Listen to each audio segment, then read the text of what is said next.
One of the most fascinating war campaigns in the ancient world took place in the year 701 BCE, when Sennacherib, king of Assyria, set out with a mighty army in an attempt to conquer Hezekiah, king of Judea, and his capital, Jerusalem. For thousands of years, we knew about this campaign only in the pages of the Bible, until 1830, when a surprising discovery was made in northern Iraq.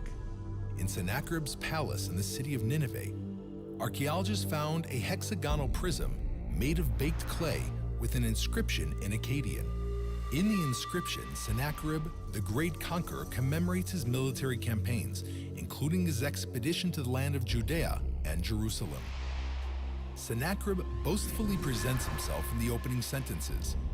"I am Sennacherib, the great king, the mighty king, king of the world." He continues by bragging about his sophisticated conquest of the fortified cities of Judea. "As for Hezekiah the Judahite, who did not submit to my yoke, 46 of his strong walled cities, as well as the small towns in their area, which were without number, by leveling with battering rams and by bringing up siege engines." The Book of Kings recounts very much the same reality.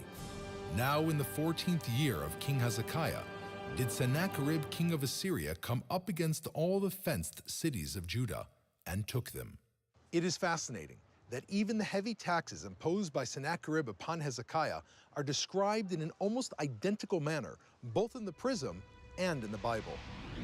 "He, Hezekiah, overwhelmed by my majestic awe, he sent me to Nineveh, my capital, 30 talents of gold. And Hezekiah, king of Judah, sent to the king of Assyria 300 talents of silver and 30 talents of gold." Despite the heavy taxes that he had imposed, Sennacherib was determined to conquer Jerusalem.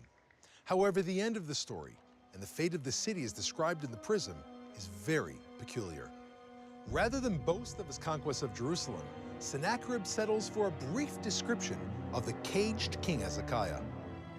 "As for Hezekiah the Judahite, like a caged bird, I shut him up in Jerusalem, his royal city. I threw up earthworks against him, and one coming out of the city gate, I turned back to his misery." Many scholars believe that this meager account serves as convincing proof that Sennacherib did not succeed in his design to conquer Jerusalem. The Assyrian army had to withdraw after failing to subdue its enemy.